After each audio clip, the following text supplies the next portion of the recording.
Hello everyone, my name is Dax, and today I want to show you my force fields, that's what I call it, mob farm concept. Now this is based off what we have from only 21, the technology that you have seen before from the Elytra launcher, and we are using that horizontally to instantly push off mobs their spawning platform, and that way clear the cap clearly. And you can see that in action. The gravel that is actually stacked there, it doesn't actually get placed or anything, but the game thinks that it gets placed and pushes the mob accordingly, and that way they get pushed off their spawning platform down into this drop shaft where they land on a magma platform and their drops get collected. I call this force field because it literally is some sort of force field, so if I just go there for a second, as you can see, it pushes me away, and that happens to whatever spawns on there.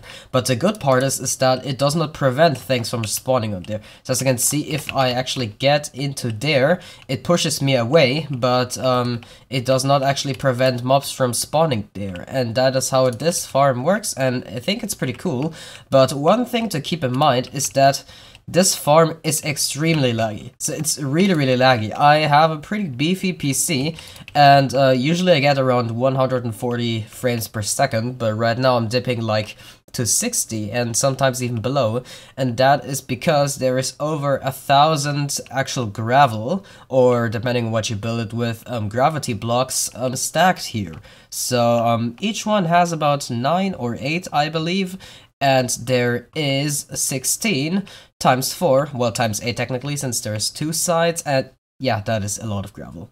And that is also precisely the reason why I'm not making a tutorial, but you get the idea. This is pretty cool, and this force field actual technology, this definitely has some use. Now, I don't think it's actually very useful in mob farms like this, because I did test this and the rates are pretty terrible.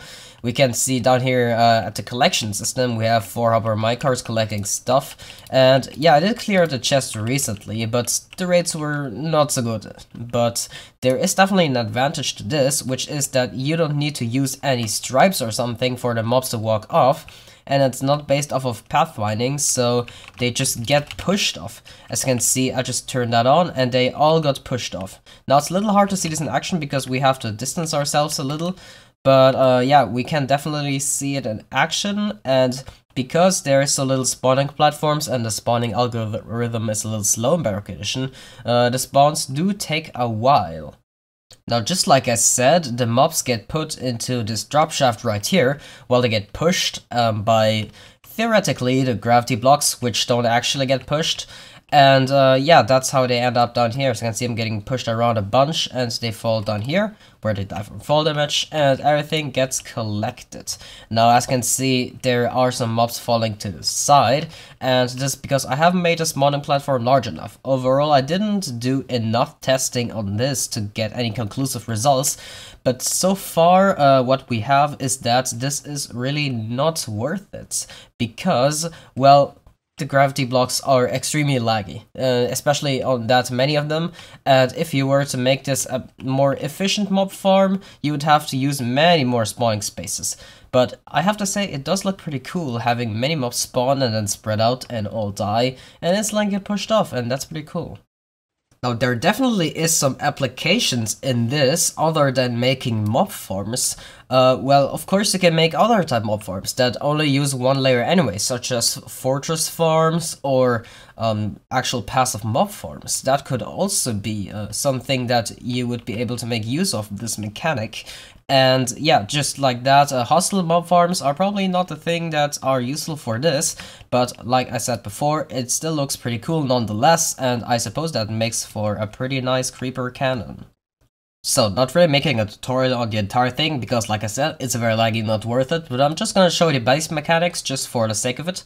And basically you just have 2 pistons like this. Actually I have to get a slab, and just a slab right there.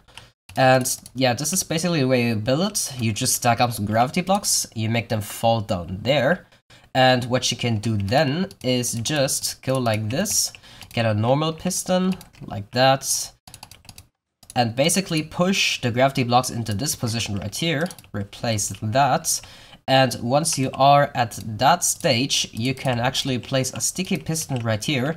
And what you will notice is when you flick this, as you can see, it pushes you. And yeah, this works both vertically and horizontally. And from there, you just basically hook it up to any regular old clock. So I'm just gonna do a torch repeater clock right here. And yeah, you get the idea. Now it pushes me away, and this is why I call it a force field, because it kind of is a force field. And yeah, pretty cool concept, not really all that useful in survival or anything. Well, we'll have to see about that, but for now, for Hearthstone mob farms, definitely not. Alright, I'm glad to have showed you this little concept. I think it's a pretty fun thing to show off, and like I said, not very useful or anything. But yeah, thank you very much for watching, and my name is Nex, and bye bye!